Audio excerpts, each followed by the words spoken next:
இந்தியாவிலும் உலகின் பல பகுதிகளிலும் ஏராளமான மக்கள், குறிப்பாக பழங்குடியினர், காடுகள், மலைகள், கடல்கள் போன்ற இயற்கை வளங்களையே நேரடியாக சார்ந்து வாழ்கின்றனர். இவர்களின் வாழ்வாதாரம் முழுக்க முழுக்க இவர்கள் சார்ந்திருக்கும் வனப்பகுதிகளின் இயற்கை வளங்களையே நம்பியிருக்கிறது. இந்த வளங்களுக்கு ஏதேனும் பாதிப்பு ஏற்பட்டால் இந்த பழங்குடிகள் ஒட்டுமொத்தமாக பாதிக்கப்படுவார்கள்.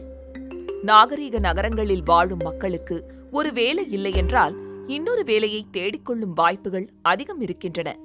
ஆனால் காடுகளை நம்பியிருக்கும் பழங்குடிகளுக்கு அவர்களின் ஒரே வாழிடம், உணவு உற்பத்தி சாலை, வாழ்வாதாரம் எல்லாமுமே காடுகள்தான். காடுகள் அவர்களின் கைகளிலிருந்து பறிக்கப்பட்டால் வேர்கள் வெட்டப்பட்ட மரங்கள் போல மாறிவிடும் அவர்களின் வாழ்வு. ஒடிசாவில் உள்ள நியாம்கிரி மலைகள் இந்தியாவின் பழமையான பழங்குடியினரான டோக்ரியா கோந்த் மக்களின் வாழிடமாக திகழ்கிறது. இவர்களுக்கு இந்த மலைகள் உணவு, நீர், கலாச்சாரம், வழிபாடு என அனைத்தின் மூலமாகவும் இருக்கின்றன. தெளிந்த நீரோடை போல நகர்ந்து கொண்டிருந்த இவர்களின் வாழ்வை மிக மோசமானதொரு ஆபத்து நெருங்கிக் கொண்டிருந்தது. சுமார் 25 ஆண்டுகளுக்கு முன்பு ஒரு பெரிய நிறுவனம் இந்த மலைகளில் உள்ள பாக்சைட் எனும் தாதுவை எடுக்கும் முயற்சியில் இறங்கியது. பாக்சைட் தாதுவிலிருந்துதான் அலுமினியம் பெறப்படுகிறது. இந்த தாதுவை மலைகளிலிருந்து எடுக்க வேண்டுமானால் பெரிய சுரங்கங்கள் அமைக்க வேண்டியிருக்கும். இது அந்த மலைகளை முழுக்க முழுக்க அழித்து அதன் நீரூற்றுகளை வற்றச் செய்து கோந்த் பழங்குடியினரின் மொத்த வாழ்வையும் சிதைத்துவிடும். எல்லாவற்றுக்கும் மேலாக அவர்களின் கலாச்சாரத்தின் ஆன்மாவான அவர்கள் வழிபடும் மலையில் அவர்களுக்கான உரிமையை இல்லாமல் செய்துவிடும். இந்த திட்டத்தை பற்றிய விவரங்கள் தெரிய வந்ததும் பல 100 ஆண்டுகளாக அமைதியாக வாழ்ந்து வந்த எளிய பழங்குடி மக்களின் வாழ்வு கலவரமடையத் தொடங்கியது. நியாம்கிரி மலையின் மீது யாருக்கு உரிமை?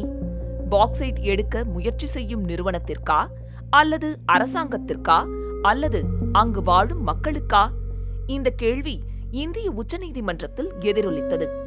பல மாதங்கள் நீண்ட போராட்டத்திற்கு பின்னர் 2013இல் நீதிமன்றம் வரலாற்று சிறப்புமிக்க தீர்ப்பை வழங்கியது. இத்திட்டம் வேண்டுமா அல்லது வேண்டாமா என்று முடிவு செய்யும் அதிகாரம் அங்கு வாழும் பழங்குடி மக்களின் ஜனநாயக அமைப்பான கிராம சபைக்கே இருக்கிறது என்று சொன்னது நீதிமன்றம். ஆம், முடிவெடுக்கும் அதிகாரம் எளிய மக்களின் கையில் வழங்கப்பட்டது.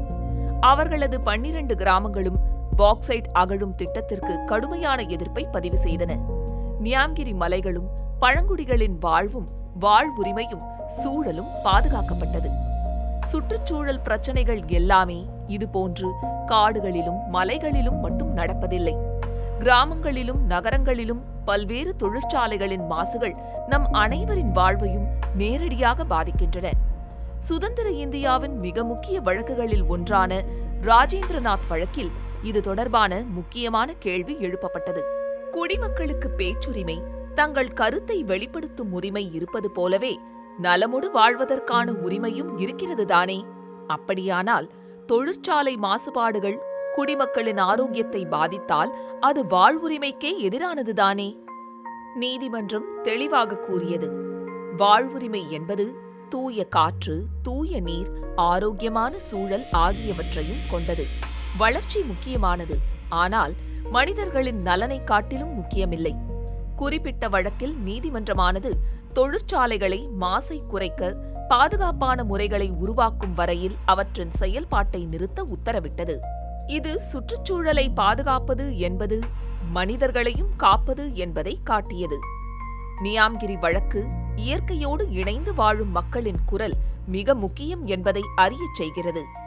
ராஜேந்திரநாத் வழக்கு ஒவ்வொரு குடிமகனுக்கும் மாசற்ற சூழலில் வாழ்வதற்கான உரிமை உண்டு என்பதை உறுதிப்படுத்துகிறது.